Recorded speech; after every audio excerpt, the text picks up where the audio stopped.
नमस्कार, my self doctor Lakshmi Gupta, associate professor, government girls college, Dholpur. आज हम बीए पार्ट तृतीय के प्रथम प्रश्न पत्र, जिसमें एंथोनी गिंडिस प्रमुख समाजशास्त्री,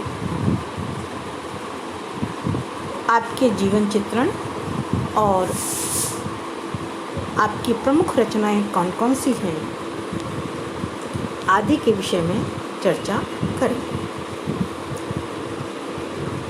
एंथोनी गिंडिस इंग्लैंड के वह समाजशास्त्री थे जिन्होंने समकालीन समाजशास्त्रीय सिद्धांत के क्षेत्र में अपना महत्वपूर्ण योगदान दिया है।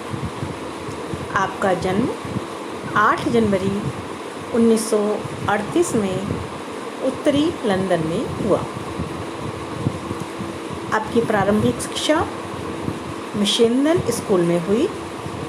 आप अपने परिवार में पहले व्यक्ति थे जिसे विश्वविद्यालय स्तर की शिक्षा प्राप्त करने का अवसर मिला। आपने हल विश्वविद्यालय से समाजशास्त्र और मनोविज्ञान विषय में स्नातक की उपाधि प्राप्त की। आगामी अध्ययन के लिए आप इंग्लैंड के विख्यात लंदन स्कूल ऑफ इकोनॉमिक्स में चले गए, जहां आपने एमए की उपाधि प्राप्त की। 1974 में आपने कैम्ब्रिज विश्वविद्यालय से डॉक्टर की उपाधि प्राप्त की। उसके बाद एंथोनी गिंडिस ने अपना जीवन लिस्टर विश्वविद्यालय में शिक्षक के रूप में प्रारंभ किया। इसके बाद 1980 में आप कैम्ब्रिज विश्वविद्यालय में काफ़ी लंबे समय तक अध्यापन कार्य करते रहे। आप लंदन स्कूल ऑफ इकोनॉमिक्स के निदेशक के पद पर कार्य कर चुके हैं।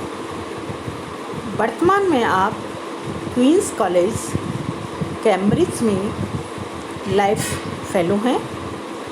आपकी 1 दर्जन से अधिक मानक उपाधियां प्रदान की गई हैं। आपने अब तक 200 से अधिक लेख और निबंध लिखे हैं और 30 से भी अधिक पुस्तकें प्रकाशित आपकी हो चुकी हैं। आपने सामाजिक मनोविज्ञान, विज्ञान, भाषा विज्ञान, अर्थशास्त्र, समाजशास्त्र और राजनीति के क्षेत्र में उल्लेखनीय कार्य किया है। विभिन्न क्षेत्रों से संबंधित आपकी पुस्तकें निम्नलिखित हैं। पहला, पूंजीवाद और आधुनिक समाजशास्त्रीय सिद्धांत, समाजशास्त्रीय पद्धति के नियम, समाज की रचना, आधुनिकता के परिणाम, आधुनिकता एवं स्वयं की पहचान, राजनीति, समाजशास्त्र एवं सामाजिक सिद्धांत, समाजशास्त्र के बचाव में, दूर भागता हुआ विश्व, किस प्रकार वैश्वीकरण हमारे जीवन को बदल रहा है, नवीन समतावाद। ये आपकी प्रमुख पुस्तकें हैं जिसमें आपने विस्तार से समाज और उसके विभिन्न पक्षों को समझाने का प्रयास किया है। पूंजीवाद और आधुनिक सामाजिक सिद्धांत के अंतर्गत आपने आधुनिकता और पूंजीवाद के संदर्भ में विस्तृत व्याख्या की है। आधुनिकता के कौन कौन से परिणाम देखने को मिलते हैं, क्या इसके परिणाम अच्छे हैं या इसके परिणाम बुरे हैं, इस बारे में आपने विस्तृत चर्चा की।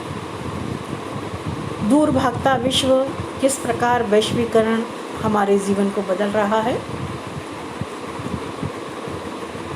आज वैश्वीकरण के दौर में विश्व के सभी देश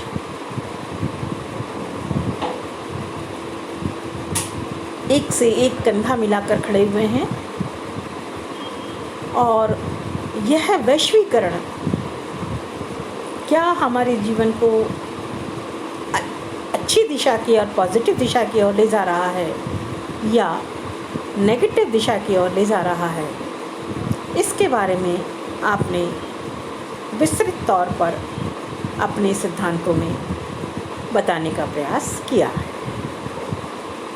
इसके साथ साथ समाज की रचना किस प्रकार की होनी चाहिए, समाजशास्त्रीय पद्धति के कौन कौन से नियम होने चाहिए, इसके बारे में आपने गहन चर्चा अपने विभिन्न पुस्तकों के माध्यम से करने का कार्य किया है और समाजशास्त्र में अपना महत्वपूर्ण योगदान दिया। Thank you.